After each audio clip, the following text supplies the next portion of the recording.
There's a village of 40,000 people in Syria called Medea, and Vice is reporting that Syrian forces and Hezbollah, who are aligned with the Syrian government, have been doing a crackdown there since July, and the effects are absolutely brutal. So they say the following, quote, "In the past month alone, 31 residents have died from starvation or in attempts to run the Hezbollah-manned blockade that encircles the town. 2 pounds of flour now retails for around $100, while the average Syrian makes less than $200 each month.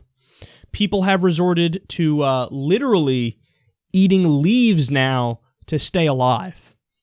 They have pictures of this coming out of the area, and it's just absolutely gut-wrenching and heartbreaking to see that people in 2016 are living somewhere where they have so little food that they have to eat leaves just to try to stay alive. And you can see kids are basically bags of bones, and old people and kids are really in danger of starving.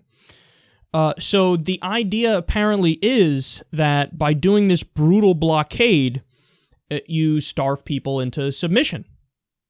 And they allude to the fact that this is a medieval tactic. So Vice continues here, quote, "Over the past 3 months, the Assad regime has prevented any additional shipments, essentially signing death warrants for dozens of children and elderly civilians in the coldest months of the winter. But there are also very practical reasons for the siege. Hezbollah is trying to trade the civilians in Medea for the well-being of Shiite civilians under siege by rebel forces in the northern cities of Kafraya and Fua. Though the siege undoubtedly takes a humanitarian toll, multiple residents in Medea told Vice News that fighters with Arar al-Sham are present in the town. The group fights with al-qaeda in the north of Syria."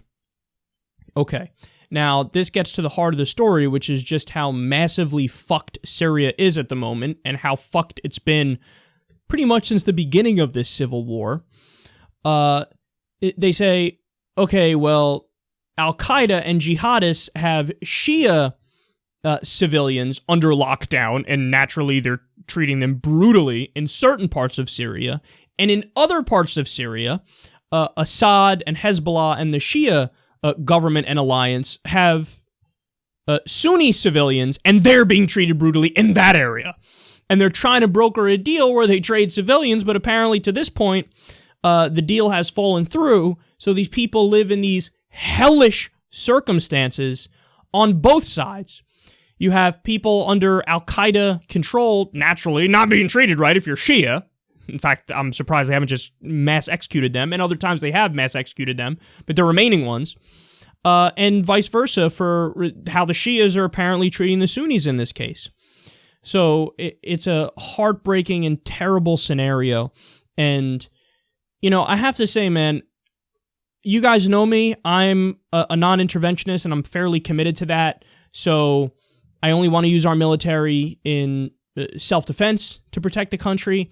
But civil wars, by and large, I want to stay out because it's a civil war. You know, what are you going to do? Pick sides in a fight that has nothing to do with you? That's like you see a bar fight at the end of the bar from two people you never met before. You're like, yeah, let me jump in and help guy X. You don't fucking know that guy. What are you talking about? That doesn't make sense. That makes no sense. So, but in this case, with the pictures coming out of there and whatnot, I'm not for military intervention. But if I was the UN, would I try to fly by and drop, you know, goods and food and whatever, medical products for these people? Oh, absolutely. Now, don't get me wrong. I know it's difficult. Because you don't know, you know, what kind of abilities they have, and who would be a danger to you. Would the Syrian forces be a danger to you? Would Hezbollah be a danger to you? Would, you know, ISIS and al-Qaeda, who are also in Syria in different areas, are they going to be a danger to you? Well, yeah, we've seen a massive increase in execution of aid workers and journalists recently from that side. So I know it's a hard thing, and maybe I'm just, you know, being too idealistic and naive here. But what are you going to do? Let people starve? Is that what you're going to do? And see, this is an example of a time where it's not like the best use of Western power or international power is let's send somebody in there with a gun and kill people and possibly even kill civilians. No, oftentimes that breeds more resentment, and oftentimes, like I said, you're intervening in a situation that's complicated and you have no right or shouldn't intervene in it. But this is a time where the UN and the international community, if they dropped food, I would absolutely support it. Now, understand, though, as well, there's a lot of propaganda that comes out of Syria today, and it really is hard to get valid information. But in this case, I feel comfortable reporting this to you because they have Vice reporters on the ground there, so I'm much more inclined to believe it.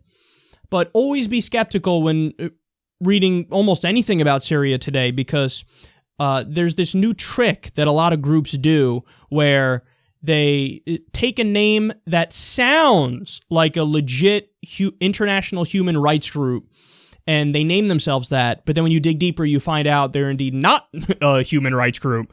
And in the case of Syria, they're almost always massively biased in favor of the rebels to the point where they paint a rosy picture of Islamist rebels and sometimes jihadist rebels. So you have to be careful with where you get your information from, and one of the key ones to look out for is the UK-based Syrian Observatory for Human Rights.